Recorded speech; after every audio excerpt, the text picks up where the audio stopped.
Back when I was young, I was a broke college student. So, a friend and I thought we had stumbled upon the deal of a lifetime, a huge 5-bedroom house with 2 bathrooms for dirt cheap rent. The house was in a kind of out-of-the-way place in Maryland, but it suited our needs, and the rent was unbelievably cheap. Let me preface this by saying that in the state of Maryland, there are no disclosure laws in real estate. This means that the buyer and renter are not entitled to know the history of the house before signing on the dotted line.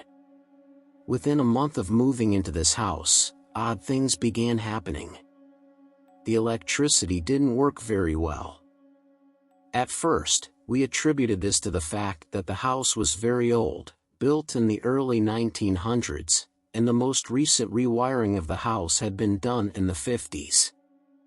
Also, the main breaker for the house was located outside in a barn that stood about 20 yards from the house itself and was connected by several crude-looking overhead wires. Whenever the breakers tripped, which was at least 4 times a week, we'd have to get the flashlight and go to the barn to flip them back on. The electricity wasn't the only problem, though. We had an answering machine that never recorded any messages. Sometimes the light would be blinking, and we would push it to play, but it was nothing but static. This was before DVR, and we worked a lot of nights, so we would try to record our shows, but it never worked, just static and white noise. We also found that odd pictures never turned out in or around the house. We went through 13 rolls of film before finally giving up. The first time we realized that we were dealing with more than just bad wiring was approximately 4 weeks after moving in. We were heading to the garage, and we came to a dead stop. There was a man standing in our garage. He just stood there, completely oblivious. When we screamed, my friend slammed the door, locked it, and called out that we had a gun and we were calling the cops. She retrieved the said gun, and we opened the door again. The man was gone, just poof, vanished. As we previously stated, there were only 2 ways in, through the kitchen or the automatic door outside. The automatic door was very noisy, so we would have heard it open, and we had been in the kitchen all morning, so there was no way he got in that way. We were baffled, but went on like this was normal, right? That incident seemed to open the floodgates because, after that, it became more obvious that we were dealing with something not of this world. We used to hear the sound of a baby crying, followed by the sound of a rocking chair up in the attic. We investigated and found nothing. Certain spots would always remain cold in a way not typical in Maryland in the summer. Numerous times, we woke up to find all the contents of the pantry on the floor. There were dozens of other odd things that happened, but I'm just highlighting some of the more bizarre occurrences. As things began to escalate, we got more and more nervous. The pinnacle was when we were sitting in the kitchen one evening, playing cards and waiting for some guests to arrive. Naturally, the lights went out, so we went to trip the breaker. When we came out of the barn, we saw our friend running up the steps of the porch with a baseball bat. We asked what he was doing, and he told us he saw a man standing in our living room who then walked up the stairs. Scared, we crowded behind him and searched the house with a bat and a gun, nothing.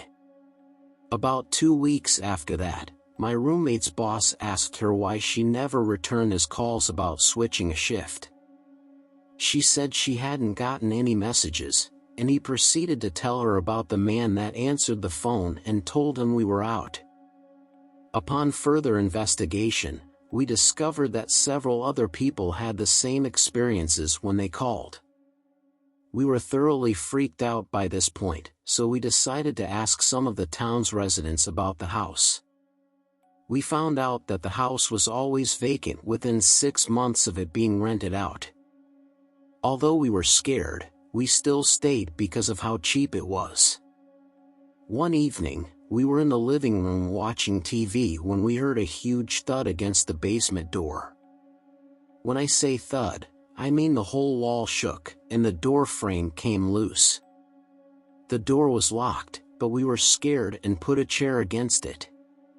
We heard growling on the other side and claws on the door, so we again got the gun. We figured that, at first, a wild animal must have gotten in, so we went outside to check the entrance. It was bolted shut.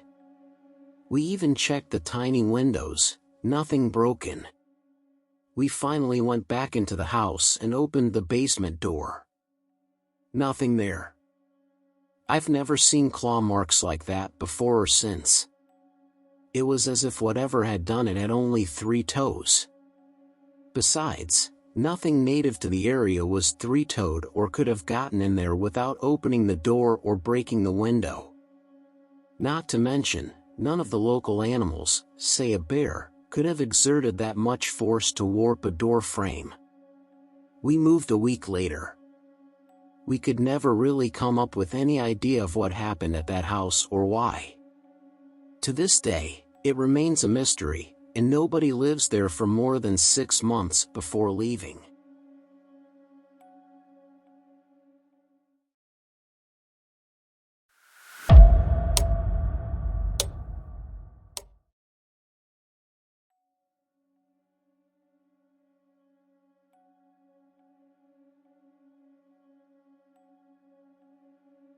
This is one of those stories that happened a little while ago, and it's so unbelievable that you wouldn't believe that I actually fell for it. I had just split from my husband. I have a really good job, and there's money in my family. We split amicably, so a lot of my assets were intact, fortunately. I wanted to buy in the south of the city, so I hopped online to scope out a couple of areas I was interested in. I found one that was perfect. The price was almost too good to be true. I rang the number, and the realtor told me that I just missed the open house. But there were no offers at the moment, so I was able to arrange a private viewing for the next day. The house was gorgeous on the outside, exactly like the pictures on the website. I went up and knocked on the door. There was no answer, and the lights were all off. It was dusk, but it wasn't too dark yet, and I still would have thought there would be some lights on. I knocked again before ringing the realtor. I rang, and the phone just rang and rang. Then it rang out, and I got no answer. I was about to abandon after about 10 minutes, but then I got a text. It was from the realtor saying that he was stuck in traffic and that I had to let myself in with the key under the mat. I found the key, let myself in, and walked into the hallway and turned on the light. It was really nice. They matched the outside, if that makes sense. It was lovely and quaint. I walked further down the hallway, and although the lights were working, it was odd. But I kept on walking. The house got really dark, and I couldn't really see into any of the rooms. None of the lights were working apart from the one at the front of the house. I was checking out what I thought was the master bedroom and decided to use the torch on my phone. In the master bedroom and the room opposite, it was almost completely derelict. There was a bit of a rancid smell. There was wood and paint and mess everywhere. I can't really explain it. Suddenly, I heard the front door open.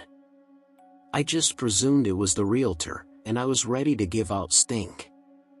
When I came back out into the hallway, there was a woman there holding a crowbar. My heart stopped. She ran down the corridor towards me.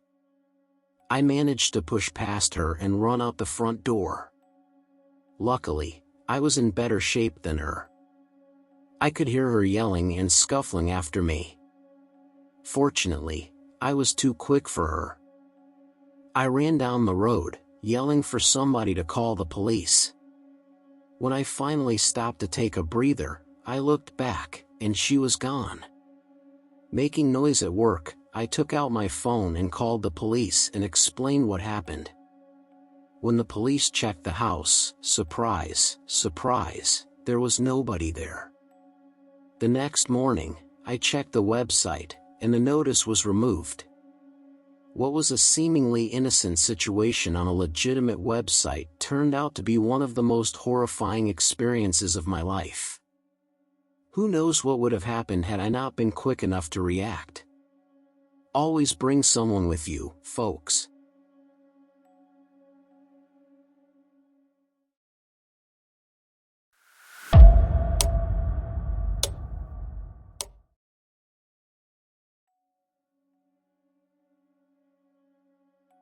He scared the hell out of me in 2004. I was 32 years old, but I have had a gift that I've been aware of since I was 8 years old. In 2004, we were shopping for our first home. I was looking at probably our fourth house to pick from that day and realized that this gift was way too much for me to try to handle or understand on my own. The real estate agent took us into the house, which right away I picked up on a truly horrible foul smell that I cannot describe. It was like a cross between rotting fish and high humidity, and that was only about 2 feet in the doorway. As my husband and children continued into the hallway and dining room, I couldn't. I got this sudden sense of extreme anxiety, hatred, anger, and just an extreme heaviness about where I was. Not to mention, oh God, that smell. So I didn't move, not one more step. I felt something say, "Get out of my house. This is my house. Leave. Get out now. Now, now, now." I say felt something because, well, I don't actually hear anything. I just can't explain it, it's just the emotion it was trying to convey to me. This entity or spirit gave me a feeling of evilness to my bones, pure evil. I felt that if I stood there any longer, I was going to be in danger. But yet, my family felt nothing. They were a bit freaked out due to the fact that, obviously, there was something wrong with me, who was still standing in the doorway. In any case, I said quite firmly and in no uncertain terms that we were leaving now. I don't think we were in that house 10 minutes, but it felt like an hour. I was exhausted. The agent looked at me peculiarly, and when I told her someone had died here and that we didn't want the place, her look changed to fake surprise. I knew right away, looking at her at that moment, she was hoping we wouldn't have heard the news stories on that house.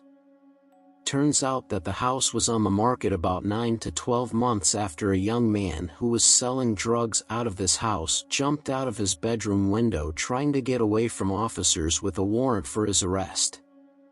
A gun in his hand, he was shot and killed there. It was also found that this young man was playing around with dark cults as well as some other bad things. Anyways, I went to talk to the real estate agent at her office about a week later, wanting her to know that I'm not a lunatic and was sorry for what may have been perceived as rude behavior. Much to my surprise, she was not only understanding but apologetic for showing me the house after what she discovered. The bedroom in that house was right off of the front door, where the smell was the strongest. This was the young man's bedroom and the room where he died trying to jump out of his window. That young man certainly didn't want us there, but there was more than that. In all his rage, there were also flickers of confusion like, where am I? Why can't I get out? But moreover, it was rage. Rage was ruling him. I think now, I've always had premonitions. One big one actually saved my life from a speeding car down an alley one day. That one scared me. I've seen spirits throughout my life. One of an old man with a cane, old jeans, white t-shirt with suspenders walking from my bathroom to my bedroom, and a woman's hand sitting next to my grandmother's hand as she sat on the bed brushing her hair. These things were never scary for me. My family had always had spirits among us, it's just life. But that young man scared me so badly to my core that I shut it all down. I refused to leave myself open, anyway, because I had children and I never ever wanted them to feel that kind of evil. Well, anyway, life has gone by. My children have grown and gone.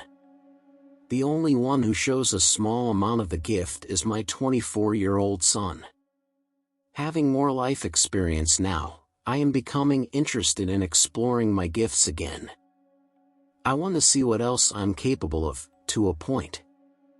I've always been able to tell when the dead are around, and I just haven't acknowledged them. That way, I control what happens. So what do I do now? Where do I start? There are so many fakes out there. I just wish there was someone real I could talk to.